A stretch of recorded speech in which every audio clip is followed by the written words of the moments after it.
The Model Millionaire. Eugene Erskine, a French aristocrat, was soft-hearted, well-mannered, and good-looking, with brown curly hair and gray eyes. He was very popular in his circle because of his good demeanor, gentle heart, and unaffected plainness. He was once a successful tea merchant, but a slump in the tea trade badly affected his business. Consequently, he had to dismantle his trade. After that, he tried his luck at everything, but could not succeed in any business at all. Ultimately, he became nothing but a delightful, ineffectual young man with a perfect profile and no profession except meager resources from his farms. Another predicament that troubled him greatly was the issue of his unsettled marriage.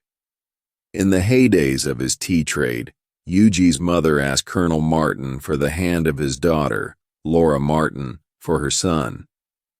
Seeing the thriving business of Eugene, the colonel readily agreed to give his daughter's hand in engagement.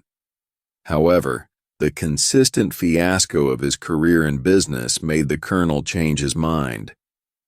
Whenever Eugene's mother would approach the colonel for the marriage of her son with Laura Martin, he would bluntly say, "Come to me when your son has got 10,000 pounds and we will see about it." Eugene looked very glum in those days and would often go to his friend, Alan Trevor, for consolation. Trevor was a painter and famous artist. He was a real master, and his pictures were eagerly sought after. One morning when Eugene came to Trevor's studio, he found him giving finishing touches to a wonderful life-size picture of a beggar man. The beggar himself was standing on a raised platform in a corner of the studio. He was a wizened old man with a face like wrinkled parchment and a most piteous expression. Over his shoulders was flung a coarse brown cloak, all tears and tatters. His thick boots were patched and cobbled, and with one hand he leant on a rough stick while with the other he held out his battered hat for arms. "What an amazing model," whispered Eugene as he shook hands with his friend. "An amazing model," shouted Trevor at the top of his voice. "I should think so. Such beggars as he are not to be met with every day." "Poor old chap," said Eugene. "How miserable he looks. But I suppose to you painters, his face is his fortune." "Certainly," replied Trevor. "You don't want a beggar to look happy, do you?" "How much does a model get for setting?" asked Eugene, as he found himself a comfortable seat on a divan. "A shilling an hour. And how much do you get for your picture, Alan?" "For this I get 2,000 pounds. "Guineas," replied Trevor. "Well, I think the model should have a percentage," cried Eugene, laughing. "They work just as hard as you do. It's all very well for you to talk, but I assure you that there are moments when art almost attains to the dignity of manual labor."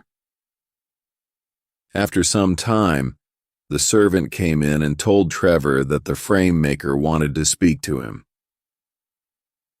"Don't run away, Eugene," he said as he went out. "I'll be back in a moment."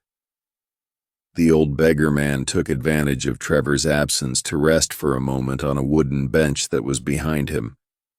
He looked so forlorn and wretched that Eugene could not help pitying him, and felt in his pockets to see what money he had. All he could find was a sovereign and some coppers. "Poor old fellow," he thought to himself. "He wants it more than I do." And he walked across the studio and slipped the sovereign. Into the beggar's hands the old man startled, and a faint smile flitted across his withered lips. "Thank you, sir," he said. "Thank you, sir," he said. "Thank you." Then Trevor arrived, and Eugene took his leave and walked home. That night he strolled into the cafe at about 11 o'clock and found Trevor sitting by himself in the coffee room, drinking hot cappuccino. "Well, Alan, did you get the picture finished?" "All right," he said as he ordered his cup of black coffee. "Finished and framed, my boy, on Saturday. And by the way, you have made a conquest. The old model you saw is quite devoted to you. I had to tell him about you, who you are, where you live, and what your income is, what prospects you have. My dear Alan, try your best. I shall probably find him waiting for me when you go home. But of course, you are only joking. Poor old Rag, I wish I could. Rich, I wish I could do something for him. I think it's dreadful that anyone should be so miserable and have nothing. I've got heaps of old clothes at home. Do you think he would care for any of them? With his rags. Why, his rags were falling to bits, but he looked splendid in them. Such reward I wouldn't paint him in a frock coat for anything. What you call rags, I call romance. However, I'll tell him of your offer." "You don't mean to say you talked to him about me," said Yuji. "Certainly I did. He knows all about the relentless colonel, your marriage, and the 10,000 pounds.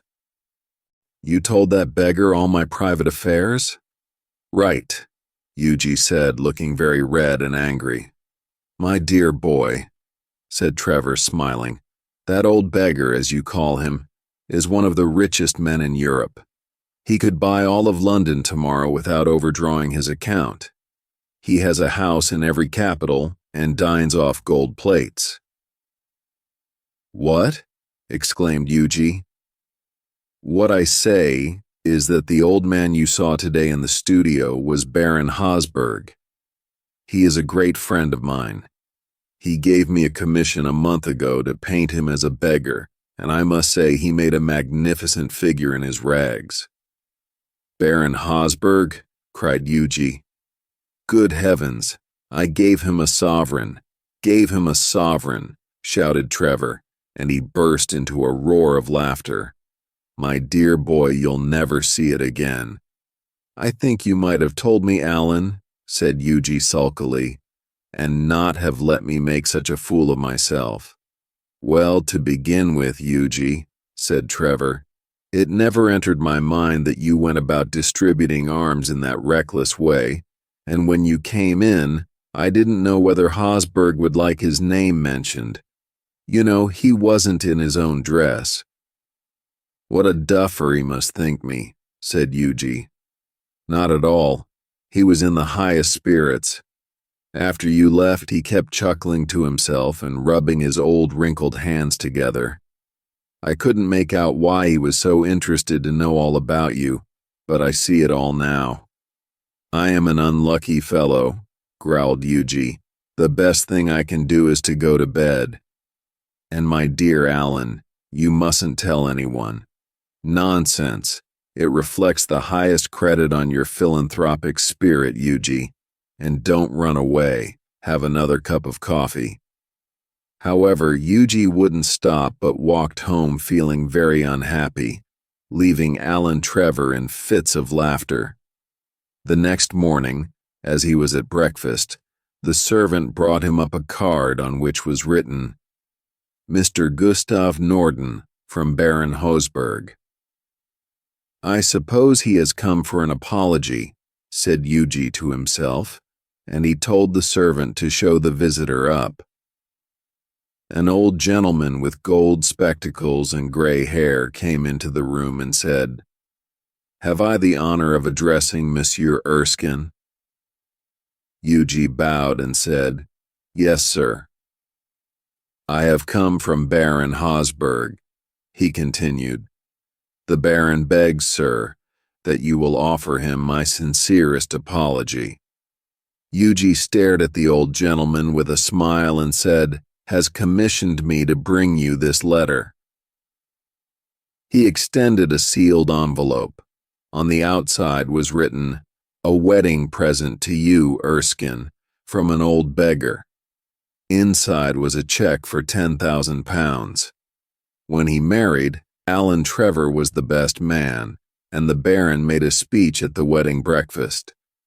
"Millionaire models," remarked Alan, "are rare enough, but by Jove, model millionaires are rarer still." The end.